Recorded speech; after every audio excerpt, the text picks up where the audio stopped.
Добрый день, я Владимир Петрович Галошев, журналист по образованию, художник и режиссер по интересам. Занимаюсь производством фильмов,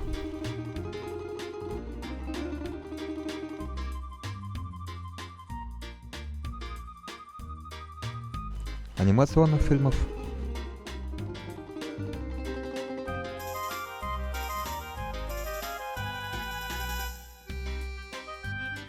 и издаю книги.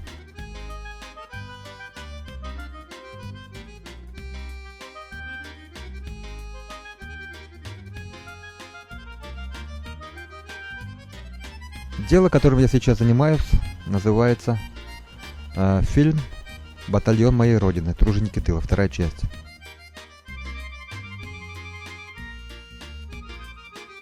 В 2015 году вышла первая часть «Фронтовики. Батальон моей Родины». Это фронтовики, выходцы из деревни Кошки-Куликеева Яльчикского района Чувашской республики.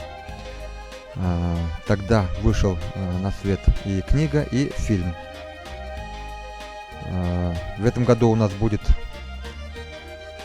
75 лет Великой Победы в Великой Отечественной войне. Вот. К этому времени я готовлю фильм пока, потому что для издания книг очень большие деньги нужны. Для меня, как для режиссера, для журналиста, для художника, издать фильм это намного проще. Это рабочие материалы, с которыми я сейчас работаю. Известно, что из деревни Кошки-Куликеева во время Великой Отечественной войны получили медаль за доблестный труд. Вот он здесь у меня имеется. Кому исполнилось 14 лет до завершения войны, такие медали выдавали, если они в норматив укладывались. Вот у нас тут списки погибших в Великую Отечественную войну. И тут у нас уже кто вернулся, кто сумел вернуться из войны. Вот они, два списка у нас. В итоге у нас получается фронтовиков где-то 230 человек. А труженики тыла, кто получил медаль, вот этот медаль, 312 человек. Это только известные, потому что было несколько списков. Нам известно 312 человек. Вот. Я по ним собираю портреты. Вот они здесь, портреты у меня. Мне удалось пока собрать 197 человек. Портреты у меня имеются. Их нужно обрабатывать, отделять из основной группы, если не это групповая фотография, потому что я групповые фотографии не могу поставить. Вот видите, некоторые имеют очень плохое качество, некоторые очень хорошее качество. Вот, например, я сам, нет, это не я фотографировал. Мне вот, например, вот эту фотографию, фотопортреты делал я.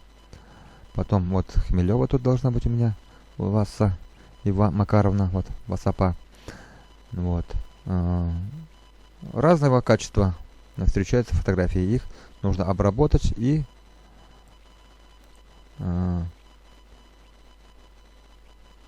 довести до нужной кондиции. Вот.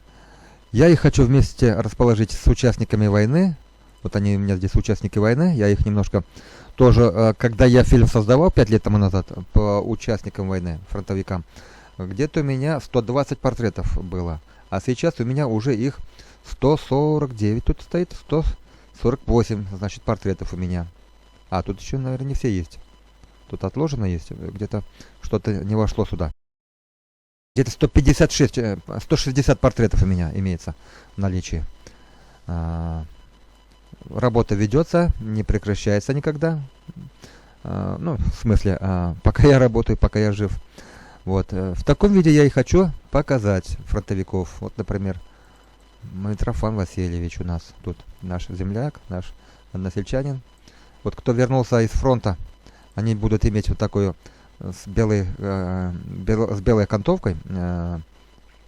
Кто погиб, кто не вернулся, будут вот в таком виде. С черной окантовкой будет. Видите, тут он нам неизвестно, какие награды он получал, какое звание он имел. Год жизни 42 год.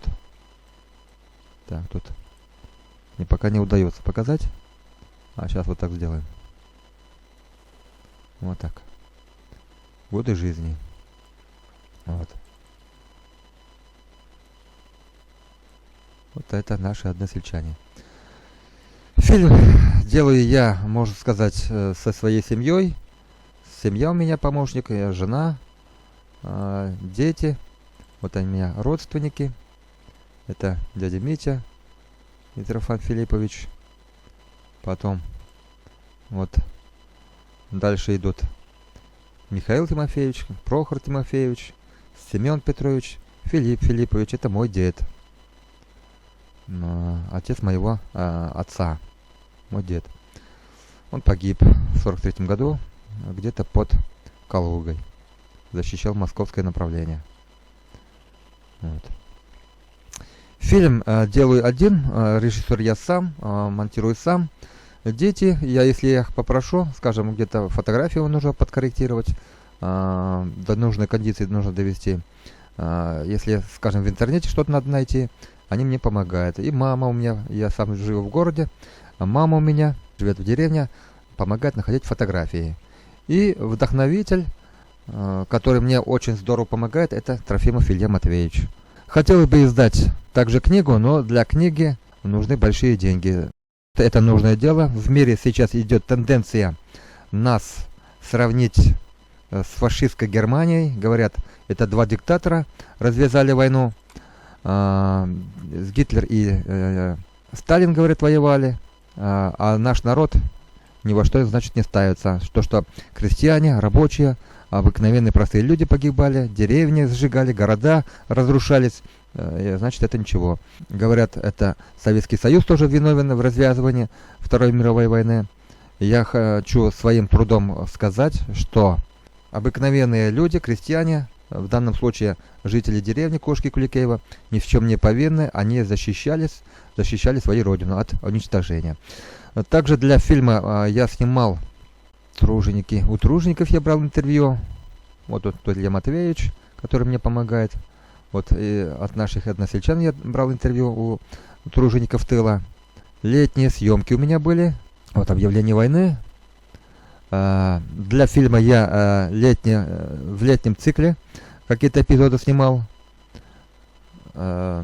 Поэтому работа ведется не только с портретами, но и вот фронтовик тут с отпуска, с войны идет на излечение, получил ранение и возвращается домой. Его встречает жена и односельчане.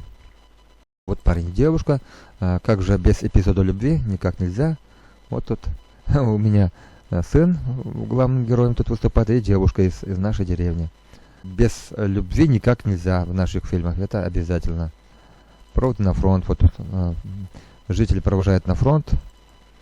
Односельчан идут на фронт. Молодежь. Вот тут рабочий процесс.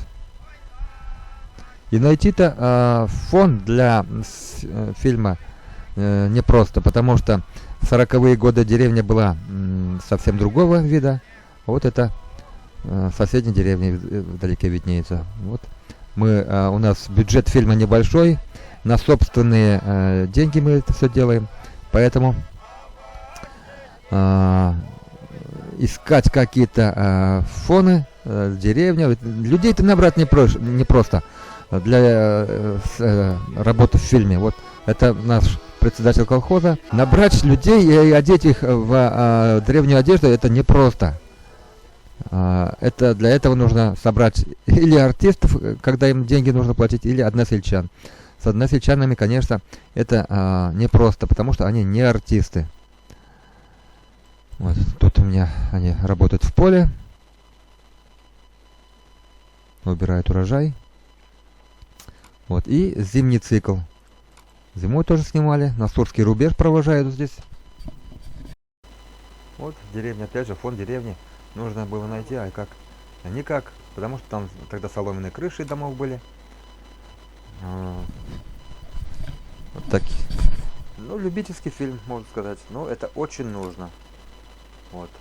Тут девочка пишет письмо. Видите, сколько тут дублей мы делали. Потому что дети тоже это не артисты.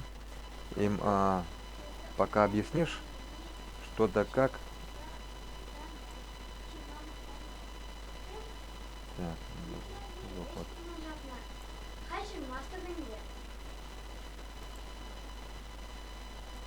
Письмо на фронт. Вот письмо с фронта наоборот.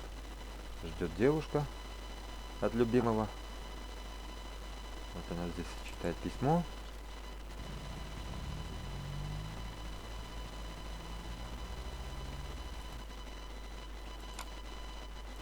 Посиделки. Для фронта вязали носки, перчатки для солдат. Так, Кармар. Вот рабочий процесс у нас идет.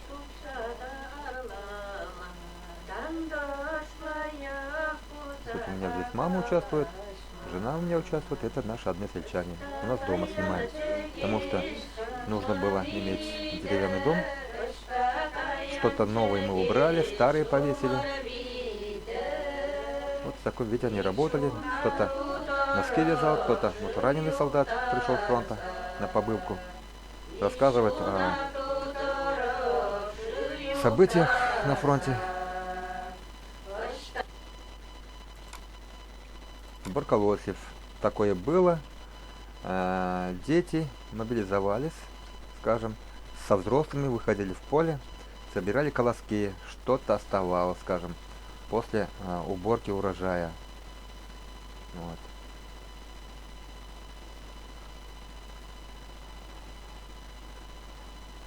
Дети вот тоже, одежду это проблематично найти, когда у нас бюджет никакой. Да, правда, есть помощники в этом деле, деньгами помогают, кто-то 1000 рублей дает, кто-то 2000, кто-то до 5000 есть один у нас товарищ дал, Трофимов Николай Ильич, спасибо ему большое. Без них делать такие фильмы проблематично очень. Тут фотографии, которые не были полностью распознаны, потому что вот из таких фотографий я выделяю кого-то, скажем, если я их распознал, нужно сначала распознать, потому что неизвестно, кто такие, откуда. Хотя односельчане, потому что время ушло невозвратно. Вот, например, кто тут с трупой, я не знаю, например. Если вот их всех распознать, вот скажем, женщина наклонила голову, такой портрет уже никак нельзя поставить.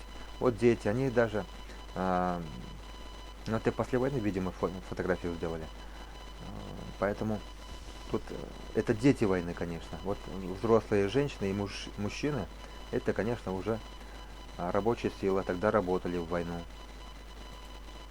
Так, вот еще тут надо бы их распознать всех, потому что работа будет продолжаться. Будем издавать не только по фронтовикам, но и по деревне Кошки Куликеева.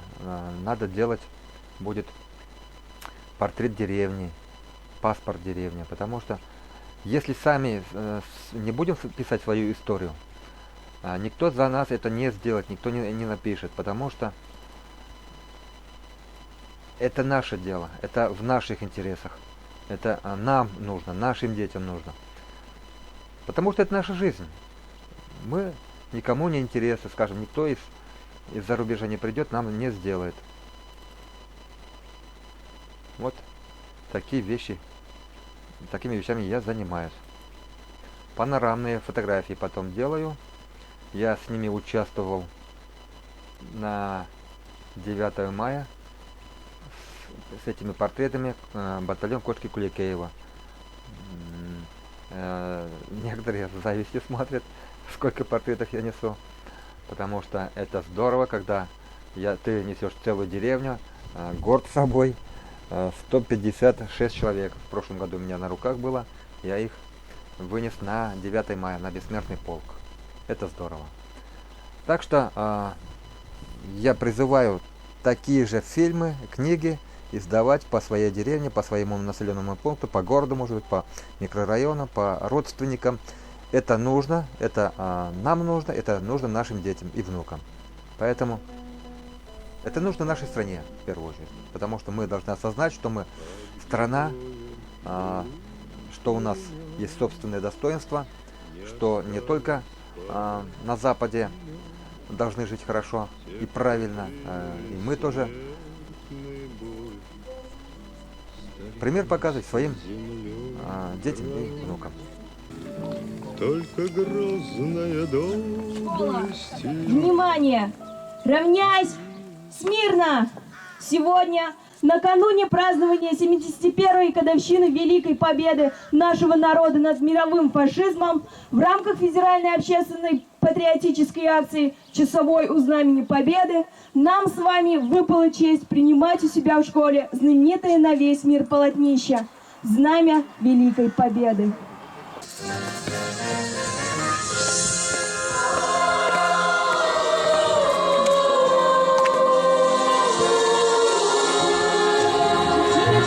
Чем ваша победа, нет в мире дороже и лучше побед. За ней нет заслуг и мудрее нет завета, чем то, что вы дали потомкам навек. День Победы, как он был от нас далек, как в костре потухшем таял уголек. Были версты, обгорелые в пыли, этот день мы приближали, как могли. Этот день Победы порохом пропах. Это праздник с сединою на висках. Это радость со слезами на глазах.